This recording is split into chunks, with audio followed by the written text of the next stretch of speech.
जय महादेव, जय श्री महाकाल। आज मैं आपको बता रहा हूँ वीर साधना। वीर साधना का विधान क्या है पहले तो आप समझिए। और वीर कहते किसको? वीर जैसे आपने सुना होगा, कोई कहता है 52 वीर, कोई कहता है 25 वीर। तो ये वीर वो वीर होते हैं जो किसी समय कालखंड में किसी युद्ध में उनको वीर गति प्राप्त हुई, जिनकी मृत्यु हो गई, उन्हें वीर की उपाधि दी गई है। जैसे बाबा जहार वीर, जिन्हें हम गोगा जी महाराज भी कहते हैं, वो भी वीर हैं। नाहर सिंह वीर, बाबा रामदेव जो थे वो भी वीर थे। तेजाजी महाराज राजस्थान में, ठीक है, तो ये वीर हैं। और उसके अलावा जैसे सगत जी महाराज हुए, बाबा कल्ला जी राठौड़ हुए हैं, ये सब वीर हैं ये। और महावीर हैं श्री हनुमान जी महाराज और भैरव जी महाराज, ठीक है। तो इन वीरों की साधना के लिए बहुत से लोगों ने पूछा कि हम वीर साधनाएं कैसे करें। तो मैं आपको बहुत शांत चित्त होकर के आपको ये बात समझनी होगी कि वीर की सिद्धि कैसे कब कहाँ होती है। वीर की जो सिद्धि होती है उसके 3 प्रावधान हैं। पहला प्रावधान 11 दिन में सिद्ध होता है, दूसरा प्रावधान 21 दिन में सिद्ध होता है, और तीसरा प्रावधान होता है कि जो 41 से 52 दिन के बीच में सिद्ध होता है। अब आप कहोगे इसमें अंतर क्या है? तो देखो मैं आपको बताऊँ, जो 11 दिन में वीर सिद्ध होते हैं उनके लिए आपको स्थान वो चुनना होगा जहाँ पर इतिहास का कोई युद्ध हुआ है।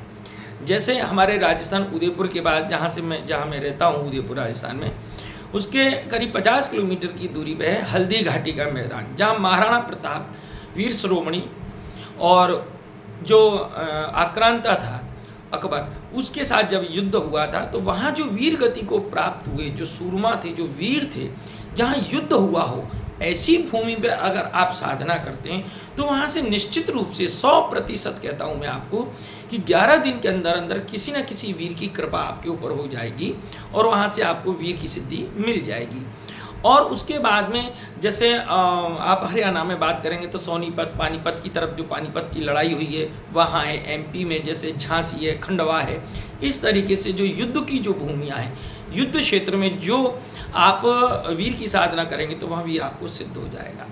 दूसरा है 21 दिन वाला प्रावधान। ये जो सिद्धि होती है ये होती है खंडर में, नदी के किनारे या पहाड़ों में। इस तरीके से आप करेंगे तो आपको यहाँ पे भी वीर की सिद्धि हो जाएगी। तीसरा है 41 दिन से 52 दिन की।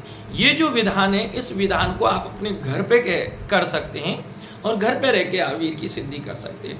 तो उस बीच में आप जिस वीर का आह्वान करेंगे वही वीर आपको सिद्ध होगा, या उसके खाते का कोई वीर आपको सिद्ध हो जाएगा। यह आपको निश्चित रूप से उसकी कृपा मिल जाएगी।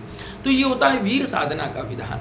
अब इसमें अगर आप साधना कर रहे हैं तो आपको ये पता रहना चाहिए कि आप कौन से वीर की साधना कर रहे हैं और उसका स्वभाव कैसा था, उसका युद्ध कहाँ हुआ, उसका खान पान कैसा है। तो आप जिस वीर की साधना कर रहे हैं तो आपको ये पता रहना चाहिए कि वो रजोगुणी हैं, तमोगुणी हैं या सतोगुणी हैं।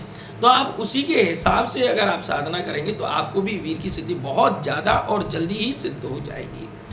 दूसरा, अगर आप सीधा वीर की सिद्धि करेंगे तो आप सावधान रहिए। अगर आप सीधा वीर की सिद्धि करेंगे तो आपको उसमें 75% चांस हैं सफलता मिलने के, बाकी आप असफल भी हो सकते हो। उसका कारण है कि गुरु का जो प्रोसीजर है, जो प्रावधान है, उस प्रावधान के अनुसार अगर आप करेंगे तो ठीक भी रहेगा।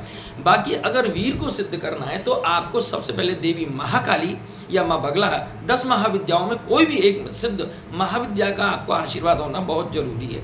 जब तक वो नहीं होगा तब तक वीर इतनी जल्दी सिद्ध नहीं होते, क्योंकि जितने भी वीर होते हैं या जितने भी मशान होते हैं, जितने भी भूत प्रेत होते हैं, सब इन 10 महादेवियों के पीछे चलते हैं। अगर आप महादेवियों के साधक हैं तो आपको अन्य जो साधनाएं हैं वो बहुत जल्दी से आपको सिद्ध हो जाएंगी। जय महादेव, जय महाकाल।